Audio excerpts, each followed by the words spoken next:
Halo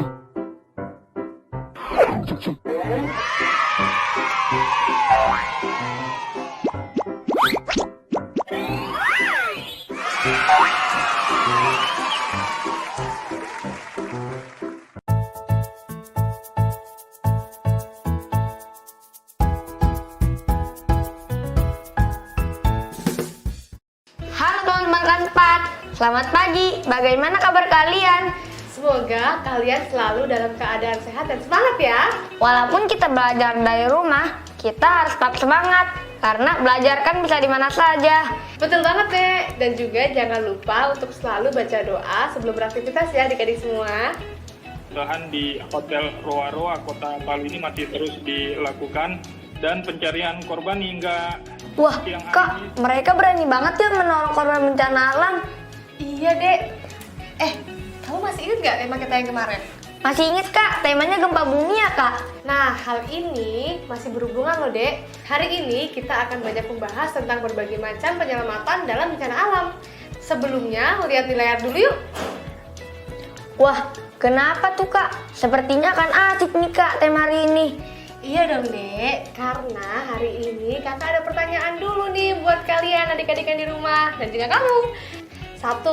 Adakah bencana alam yang pernah kamu dan keluarga kamu alami? 2. Apa yang telah keluargamu persiapkan seandainya bencana tersebut terjadi lagi? Jangan lupa dijawab ya, tanya orang tuamu juga, boleh kok? Nah, ngomongin soal gempa, kakak ini punya cerita juga loh dek tentang gempa bumi. Kamu dengerin nggak? Mau Kak? Yaudah tungguin dulu ya, kakak ambil bukunya. Oke Kak. Nah, ini nih bukunya. Sekarang kakak mulai ceritain ya buat kamu dan juga buat adik-adik yang ada di rumah. Gempa! Gempa! Teriakan itu tiba-tiba terdengar di kelas. Mei dan yang lainnya kaget mendengar teriakan Ardi. Sambil berteriak, Ardi menunjuk pada lampu gantung yang bergoyang. Mei juga merasakan tanah yang diinjaknya bergoyang. Teman-temannya mulai menangis dan ada juga yang berteriak memanggil ibunya. Mei tidak boleh takut. Ibunya sudah memberitahu Mei apa yang harus dilakukan jika terjadi gempa. Mei bisa bersembunyi di bawah meja. Mei juga harus menjauh dari benda-benda yang bisa jatuh. Tenang, kata ibu guru. Kalian bisa berlindung di bawah meja. Ayo, semuanya berlindung. Mei dan teman-temannya mendorong kursi yang mereka duduki dan masuk ke bawah meja. Mei melihat kaca jendela yang masih bergetar, dan lampu gantungnya juga masih bergoyang. Nenek Mei juga pernah bercerita jika jendela rumah neneknya pecah saat terjadi gempa, sehingga ia tidak boleh berada dekat jendela. Ayo kita berdoa, semoga gempanya cepat selesai, kata ibu guru. Mei dan Lila mulai berdoa dan diikuti dengan yang lainnya. Tak lama kemudian, gempa pun berhenti. Hei, sudah tidak ada gempa, teriak Ardi. Mei dan lainnya membuka mata.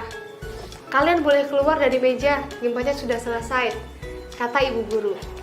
Akhirnya, mereka pun keluar dari bawah meja dan menunjukkan muka yang lega. Nah, jadi gitu deh ceritanya. Bagus kan? Bagus Kak. Oke, sekarang kakak punya pertanyaan nih buat adik-adik yang di rumah. Yang pertama, mengapa Ardi berteriak?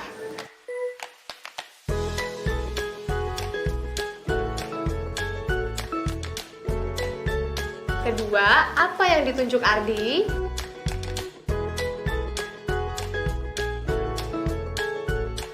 Ketiga, apa yang diperintahkan ibu guru pada murid-muridnya?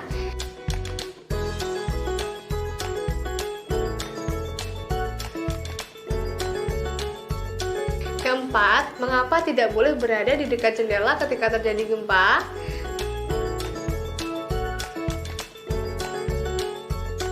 Kelima, tuliskan langkah-langkah yang harus kamu lakukan ketika terjadi gempa.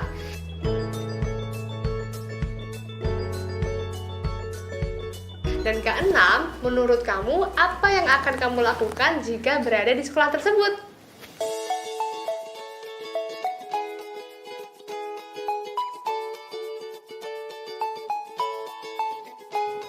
Wah, seru banget ya ceritanya. Nah, kalau begitu, sekarang siapkan buku latihan kalian ya. Karena sekarang kakak akan kasih tahu kalian tips jika kalian berada dalam situasi gempa seperti tadi. 1. Jika di dalam ruangan, berlindunglah di bawah meja atau tempat tidur. 2. Apabila bisa keluar menuju tempat terbuka, lindungi kepala kalian dengan helm atau bantal.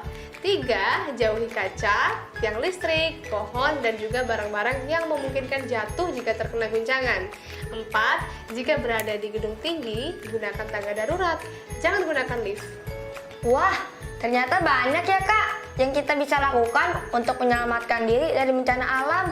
Iya deh, bener banget. Oh ya, untuk adik-adik yang di rumah, yuk kita menulis, cari jawabannya ya. 1. Apa yang harus kamu persiapkan jika menghadapi bencana? 2. Bagaimana jika bencana terjadi saat kamu tidak sedang bersama keluarga? 3. Menurut kamu, apakah ada cara agar bencana tidak terjadi di daerahmu? Kalian bisa berdiskusi dengan keluarga kalian untuk mengisi kuis ini. Jawaban ini masing-masing dari pemahaman kalian ya.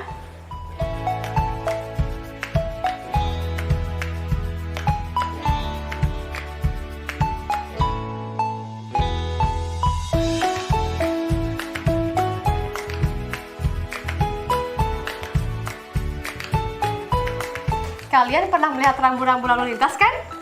Yang paling umum adalah rambu lalu lintas lampu merah, kuning, dan hijau. Nah, rambu ini selain mengatur pengendara, juga pemberitahuan agar pengendara lebih berhati-hati.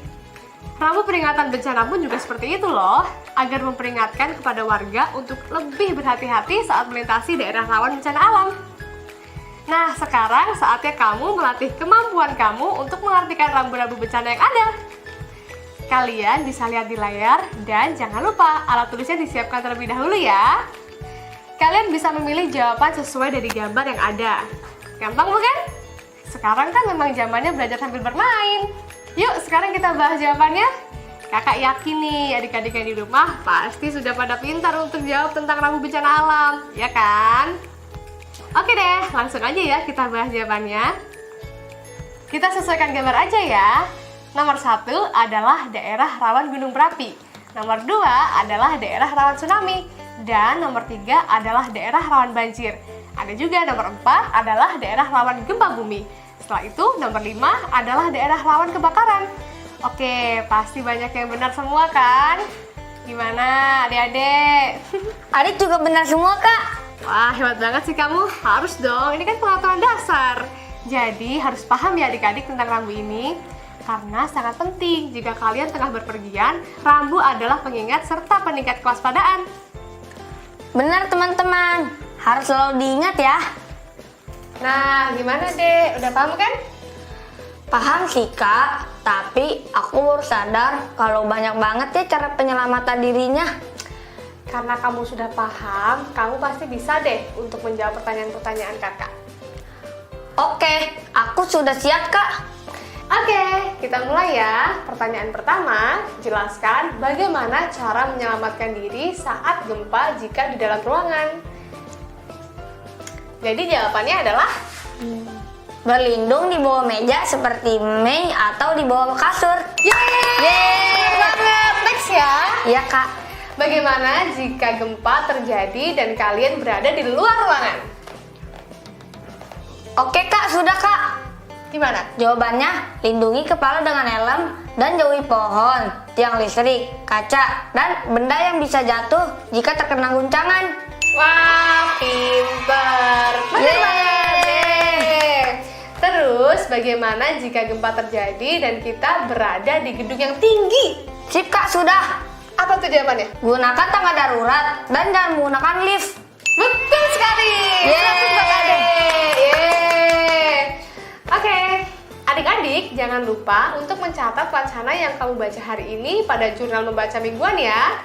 Sejak hari pertama, kalian sudah mengenal berbagai macam cerita dan informasi tentang gempa dan juga bencana alam. Jadi, selalu diingat dan dicatat ya. Wah, seru sekali ya apa yang udah kita pelajari hari ini. Nah, adik-adik sudah banyak mendengar gempa, cara menyelamatkan diri, dan ragam bencana alam. Tahukah kamu saat gempa melanda kota Palu pada 28 September 2018, terjadi likuifaksi di beberapa daerah di Palu. Likuifaksi itu menyebabkan bangunan yang ada tenggelam ke dalam tanah. Nah, bahaya sekali kan adik-adik? Selalu waspada dan belajar tentang penyelamatan diri saat terjadi bencana alam ya. Karena ini sangat-sangat dibutuhkan.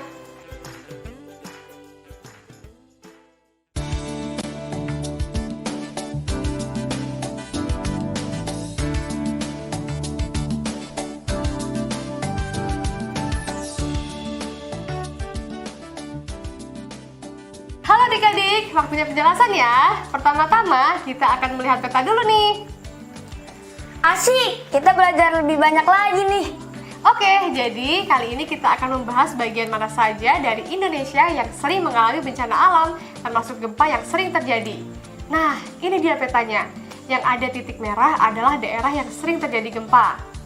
Wah, banyak sekali ya Kak. Iya, benar banget dek. Daerah itu meliputi selatan Jawa, utara Sumatera, Papua, selatan Sumatera, Pulau Seram, Bali, Sumbawa, Sulawesi, Laut Banda, Pulau Jawa, Halmahera, Kepulauan Taulut, dan banyak lagi. Maka dari itu, pelajaran tentang penyelamatan diri saat bencana alam itu sangatlah penting dek, mengingat Indonesia memang berpotensi besar akan berulang kalinya mengalami gempa bumi atau bencana alam lainnya. Tema hari ini akan sangat berguna sekali ya nantinya Kak. Iya dong, dan tentunya jangan lupa ya untuk adik-adik yang di rumah terus belajar agar ilmu kita bisa bertambah banyak dan mempunyai wawasan yang sangat luas. Iya bener banget Kak. Aku juga mau mengingatkan teman-teman untuk mengisi jurnal membaca ya. Diskusikan kembali apa yang sudah kita pelajari hari ini dengan kakak atau ayah bunda. Dan ingat, catat bagian-bagian yang menurutmu penting dan menarik ya di buku kerja. Kami akan kembali setelah yang satu ini.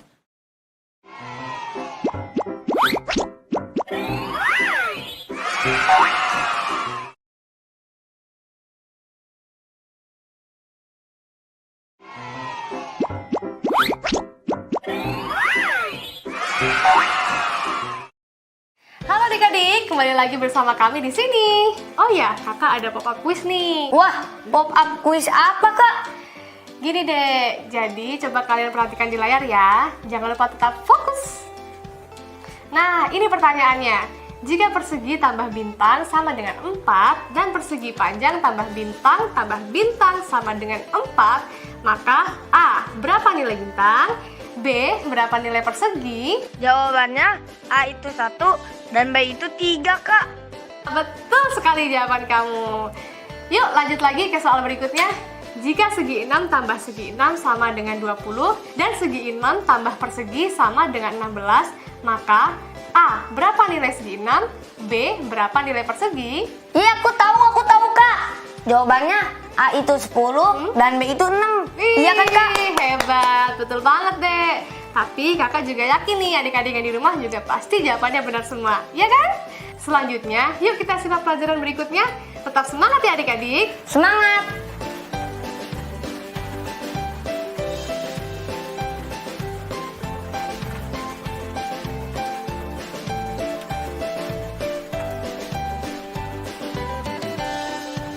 Wah, gerimis deh.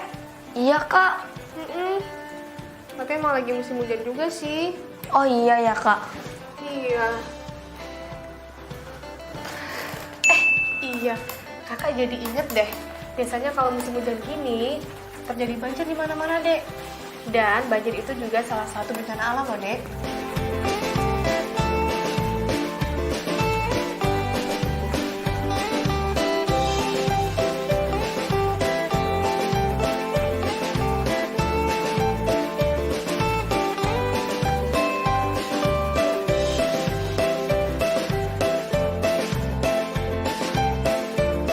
Jadi, apakah itu banjir?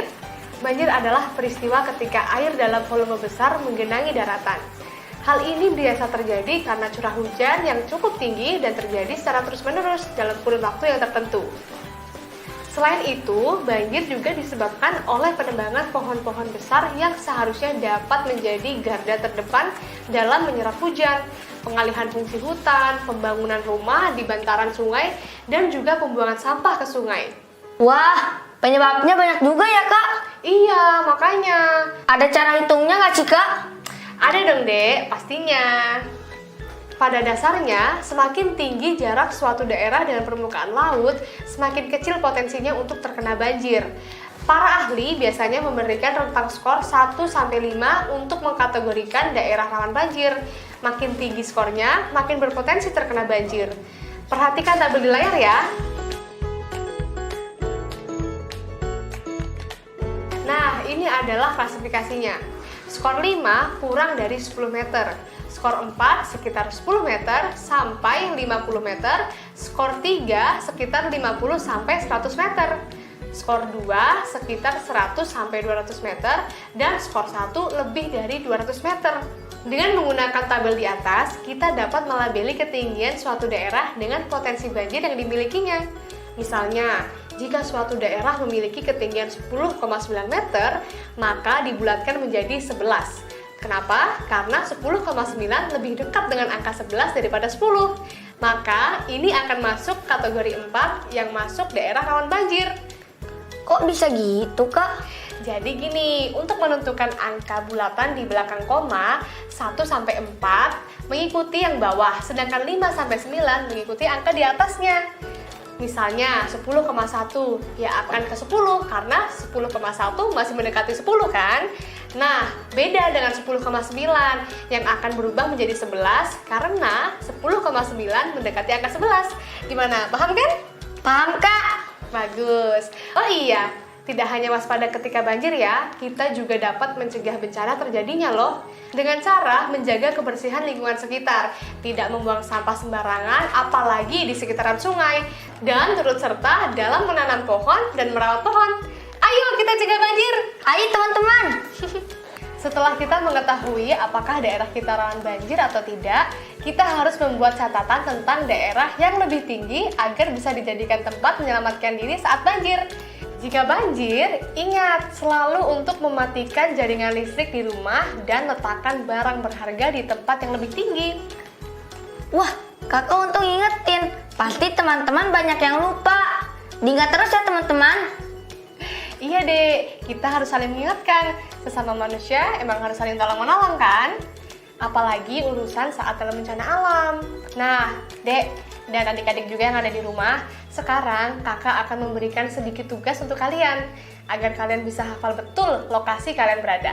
Jadi, kalian bisa mengukur sendiri nanti bagaimana potensi tempat tinggal kalian sekarang. Oke, sekarang perhatikan tabel di layar ya. Oke, Kak. Jadi, setelah kalian membuat tabel seperti yang ada di layar, yang akan kalian lakukan selanjutnya adalah 1. Mengisi nomor urut, 2. Nama tempat, 3. Arah dari rumah, 4. Ketinggian, 5. Pembulatan angka. Paham kan adik-adik? Sudah, Kak. Wah, hebat kamu. Oke, aku lanjutin ya. Oke, Kak. Nah, setelah itu, misalnya kalian isi seperti ini. Contoh, nomor 1. Nama tempat Cafe Yes ini berada di sebelah timur rumahku dengan ketinggian 30,4 meter yang dibulatkan menjadi 30 meter. Nomor 2, nama tempat klinik Konita ini berada di sebelah selatan rumahku dengan ketinggian 50,9 meter yang dibulatkan menjadi 51 meter. Nah, contohnya seperti itu. Sekarang kalian buatlah dengan versi kalian dan daerah masing-masing ya. Wah, setelah ini kita akan jadi lebih memahami daerah kita. Kita akan jadi lebih peka nantinya dan mampu berpikir cepat bagaimana cara kita menyelamatkan diri jika terjadi banjir di daerah kita.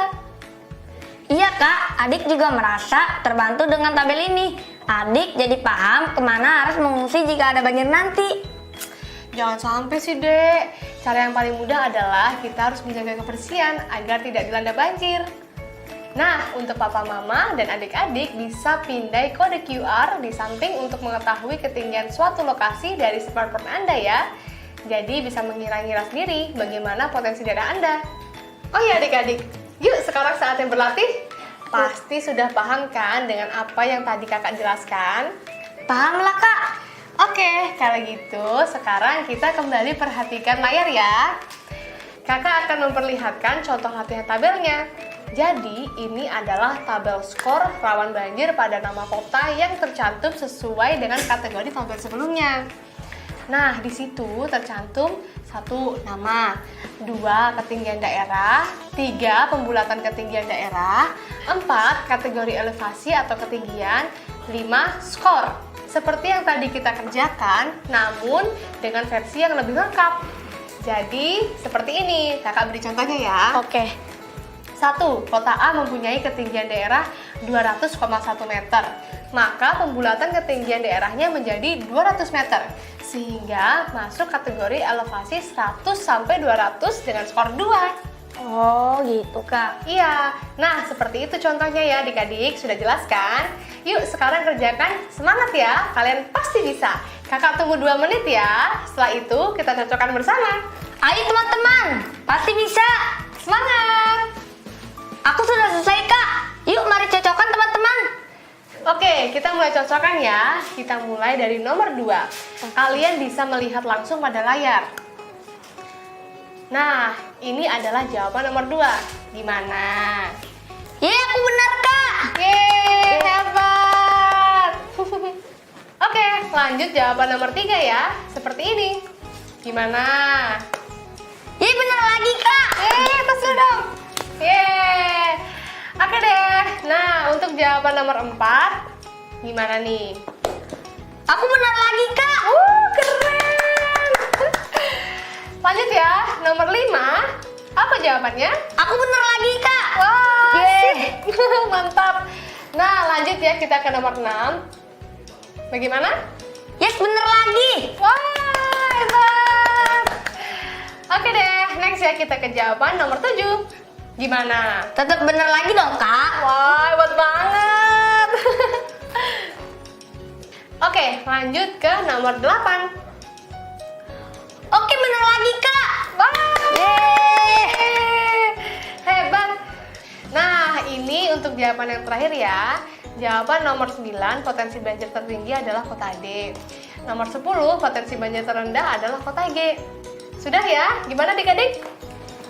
Yeay, aku benar semua Kak. Yeay, hebat. Sip. Jadi, gimana hari ini? Seru kan temanya? Wah, seru banget sih Kak. Aku nggak sabar nih sama tema-tema selanjutnya. Mantap lah adik kakak yang satu ini. Walaupun belajarnya di rumah, tetap semangat ya. Semangat lah Kak. Semangat. Halo teman-teman, setelah mempelajari semua materi, jangan lupa untuk menuliskan kembali ya apa saja yang kalian pelajari hari ini di buku catatan kalian ya. Hari ini kita sudah belajar tentang membaca cerita gempa di sekolah, perencanaan penyelamatan saat bencana alam, pengenalan rambu-rambu bencana alam, memahami tabel pengkategorian jarak daerah rawan banjir. Dan tadi adik dan juga adik-adik yang di rumah juga sudah menjawab pertanyaan sesuai tabel tentang daerah rawan banjir di sekitar kamu. Memberikan skor rawan banjir pada kota yang tercantum di tabel. Jika mengalami kesulitan dalam menghafal atau memahami materi, mintalah bantuan dari anggota keluarga kamu untuk membantumu belajar. Terima kasih ya adik-adik sudah bergabung belajar bersama kami. Tetap jaga kesehatan kalian dan jangan lupa membantu orang tua ya. Sampai jumpa lagi besok. Dadah.